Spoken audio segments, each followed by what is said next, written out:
Into Milwaukee, you knew two things were going to happen. It was going to be cold, and you had to face mine. He was truly one of those guys who was gifted on both ends of the floor. Personified 80s basketball, rugged, tough, hardcore. If you didn't bring your lunch pail and you weren't ready to work for 48 minutes, he was going to embarrass you. He was a great defender. Put him on people to shut him down at the defensive end. Talk about a guy that's doing everything every night. Sidney Moncrief was a guy. Two-way basketball players.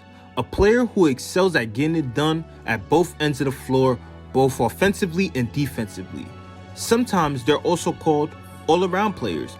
Players who are wired to do everything from every aspect that the game of basketball requires in order to have an impact for your team and potentially win the game.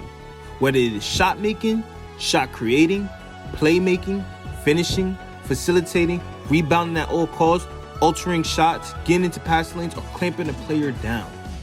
Being this type of player is unique and a blessing, as it is not easy to impact the game from each and every aspect individually, let alone do it every night at a high level.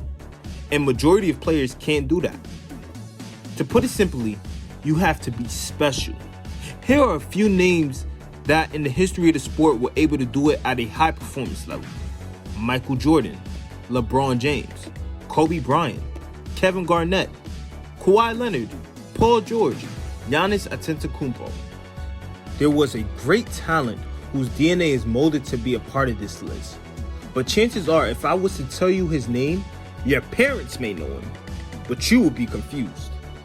So far with doing this list, we have already went in depth about the era of the 80s and how legendary it was. So we're going to go straight into another talent of that time. Sidney Moncrief, the great two-way all-around superstar who was the face of the Milwaukee Bucks franchise in the 80s. He has carved out a case to be on the 75 list.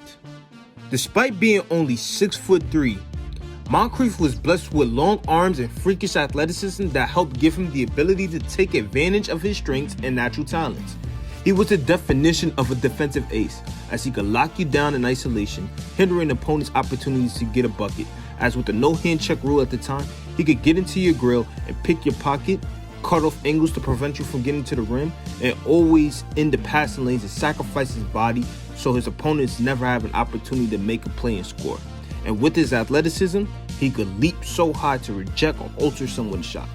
He was an elite rebounder for his size, and he was just as good offensively, as he had the ability to put the ball on the floor and get to the basket with the creativity to finish in multiple ways, along with a nice touch from the midi. He was fast, quick, explosive, and always aware on both ends.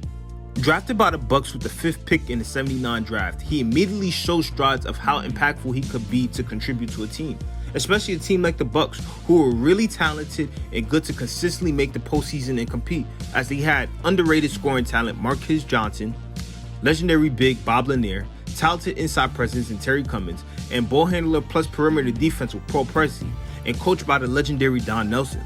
The franchise would end the decade with the 4th highest win percentage, behind the Sixers, and well, you should know the other two. And Moncrief was great throughout his tenure there.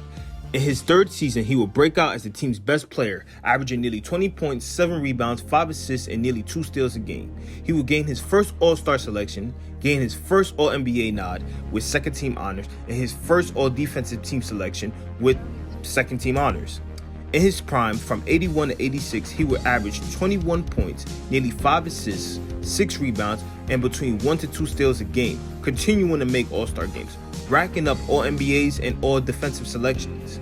As from 83 to 86, he will make 4 straight all-defensive first teams, establishing himself as one of the elites in the league, leading his team to the postseason each time.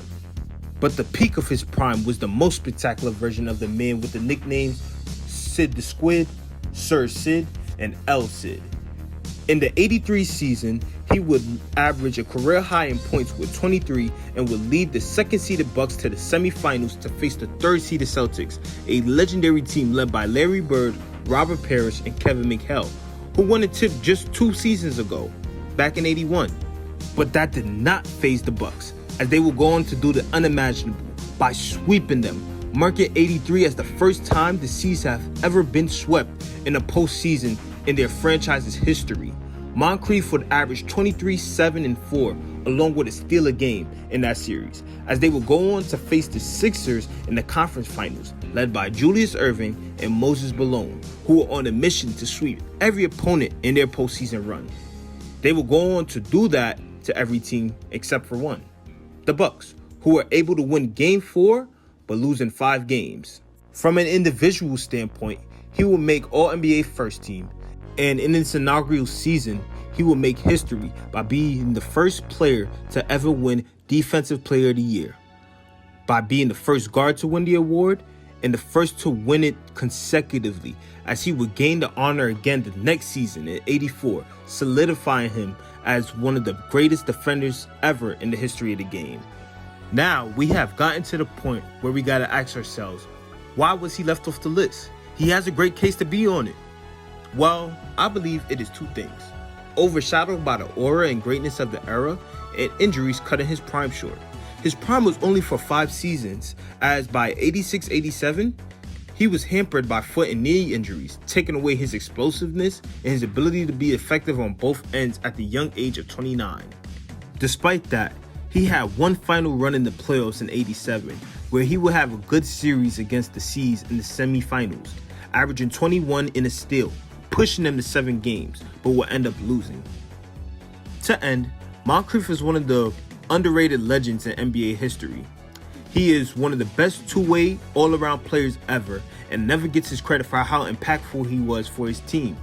He is one of the greatest defenders ever, and was the face of the Bucks franchise in the '80s, and led them to great success, as they are one of the history's forgotten great teams due to not winning the chip. He embodied the '80s era with his hustle, intensity, tenacity, roughness, and dog mentality. 5-time All-Star, 5-time All-NBA, 5-time All-Defense, a 2-time Defensive Player of the Year. Does he have a case to be on the top 75 all-time list?